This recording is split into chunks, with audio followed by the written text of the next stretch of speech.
Have you ever sat at a family dinner where the food was hot but the air was cold? Where every bite felt heavy and you could feel someone's eyes on you, waiting for you to make a mistake? It's like trying to eat a nutritious meal while sitting in a room filling slowly with invisible smoke. You can't taste the food. You can only feel the burn in your lungs and the need to escape. Psychology shows us that our bodies don't know the difference between a physical threat and an emotional one.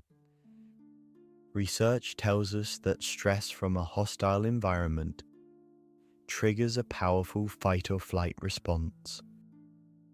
Your heart beats fast, your stomach clenches, your body in its desperate wisdom shuts down. It refuses to be nourished in a place that feels dangerous. This is about more than a tense meal. It is about the entire emotional world of a family. In some homes, a heartbreaking game unfolds, and one person is given a role they never asked for. They become the family's sponge, meant to soak up all the unhappiness, anger, and secret shame. They become the scapegoat. This is Lucy's story. Maybe it will feel familiar to you. The harm was not one big, terrible event. It was a look of disappointment, a sigh of annoyance, a comment that said, "You should have known better." From her earliest memories, she remembers that if a parent had a bad day at work, Lucy's quiet playing was too loud. If her brother spilled his milk, it was somehow Lucy's fault for not watching him. She was scolded for not reading minds, for not magically knowing that her mother was in a bad mood before she even spoke, for not sensing her father's stress and making it disappear. Her own feeling was clear. I'm just a kid. I can't read minds. This isn't fair. But her family's message was, you are wrong. A good daughter would have known. Your failure is a sign that you are the selfish one. This is a form of gaslighting. Over time, she stopped trusting herself. She stopped believing her own feelings. If she felt hurt, she thought, I must be too sensitive.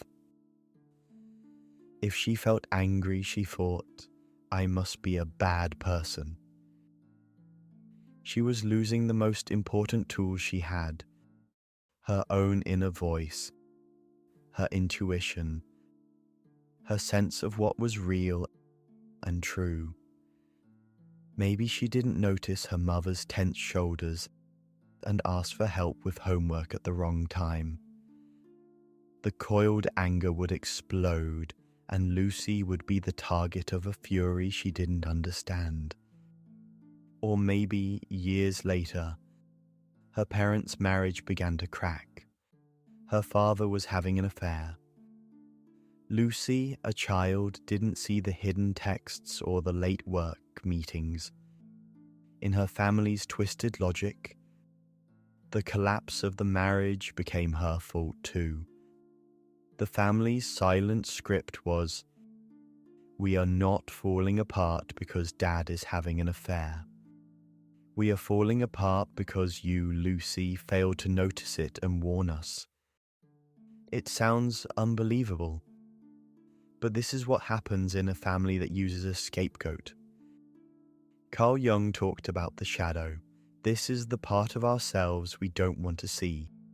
Our guilt, our shame, our flaws. Lucy's family didn't want to look at their own shadow, so they threw it all onto her. The parent having the affair could blame Lucy for being bad, instead of looking at their own actions. The family didn't have to feel their own darkness because they could see it all in Lucy. She carried the weight of their sins. This created a terrifying lie in Lucy's heart, that she had a magic power to control her family's happiness. But she was either too evil or too selfish to use it properly.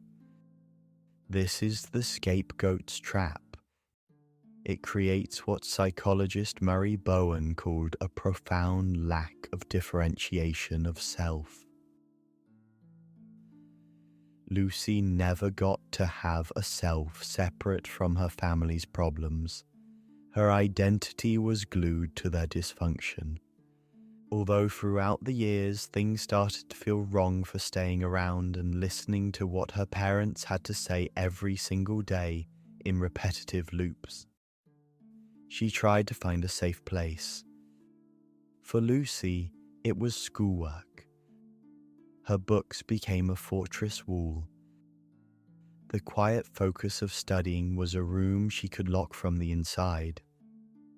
But soon, while the parents couldn't go long without spewing negative words, because they'd choke on their thoughts about themselves, beliefs about themselves, the walls were breached. A demand would come right in the middle of a difficult math problem. A shout would pull her from the world of a story. Her sanctuary was not her own. So she changed her strategy. She began to hide in plain sight. This happened slowly over years. She started showering late at night, when the hallways were empty and dark. She would stay awake long after everyone else was asleep, trading rest for the precious, uninterrupted silence of the night. In those still, dark hours, no one needed anything from her. No one was angry at her. For the first time, she could just be. It felt like a tiny, cool breeze on a hot summer day. The first hint of freedom.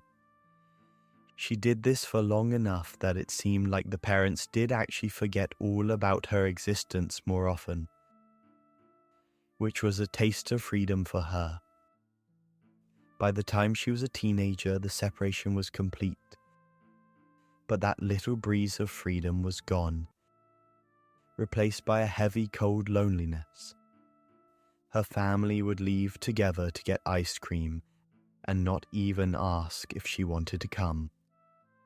They would return laughing, their eyes sliding over her as if she were a chair or a lamp. They noticed her only when they needed a chore done or when they needed someone to blame for a bad feeling. For months she endured the hurtful words. She listened, as she had been trained to do. Sometimes she tried to speak calmly, to reason, to coax the shadows into lowering their voices. But she was met with a devastating truth. No one was listening. Her voice did not exist in that house. It was a sound that left her lips and simply vanished, absorbed by the walls, unheard by the people who were meant to listen to her. Truly listen.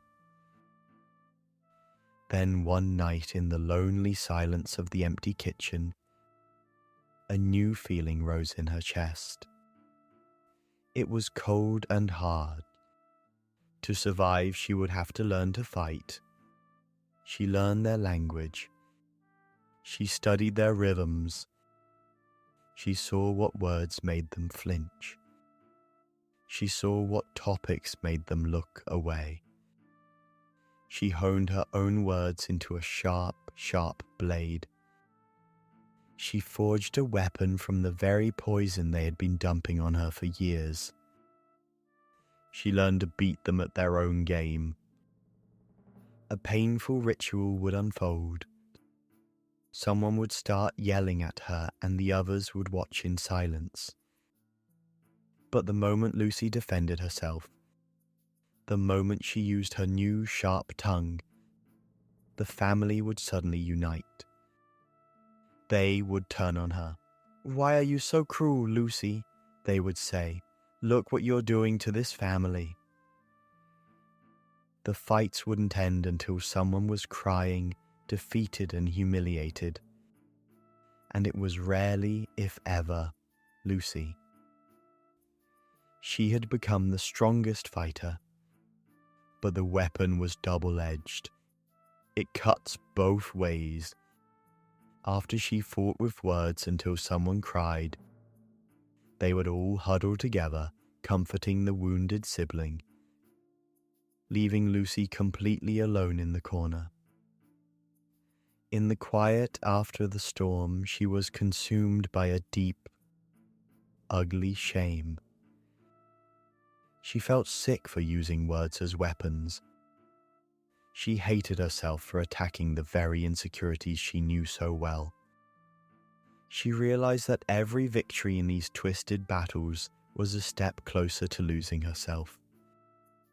Even though she had never had the chance to discover who she truly was, she knew with absolute certainty that this vengeful, sharp-tongued person wasn't her. She was protecting a self she had yet to meet, and in the process, she was destroying it altogether. If Lucy's story echoes in the quiet spaces of your own mind, if it taps on a window in your heart, please know this. The path forward is not about fixing something. You are not broken. The path is about reclaiming the wholeness that was always yours. It is about ending a war you were forced to fight. The first, most radical act is to stop being the ship in the storm and become the person watching the storm from a safe window. This is the practice of differentiation. It means learning to see your family's chaos as a storm outside of you. It is not yours. When the winds of blame begin to howl, don't try to argue. You can say things like, "I see," or "okay," in a calm, flat voice. Do not give them the fire they are looking for. Watch as the storm, denied its fuel, loses its power. It might still rage, but it can no longer drown you. You must also protect the fragile true self. This is the you that exists under the mask. Carve out a secret sanctuary. Maybe it's 10 minutes in the early dawn with a cup of tea before anyone else is awake. Maybe it's a walk around the block. This time is sacred. It is not for doing. It is for being. It is here you must ask the most important question, especially when you feel the urge to pick up that sharp, double-edged sword. Is this sharp tongue my own, or a weapon I was forced to forge? Choosing even once a day to lower that weapon is a powerful declaration.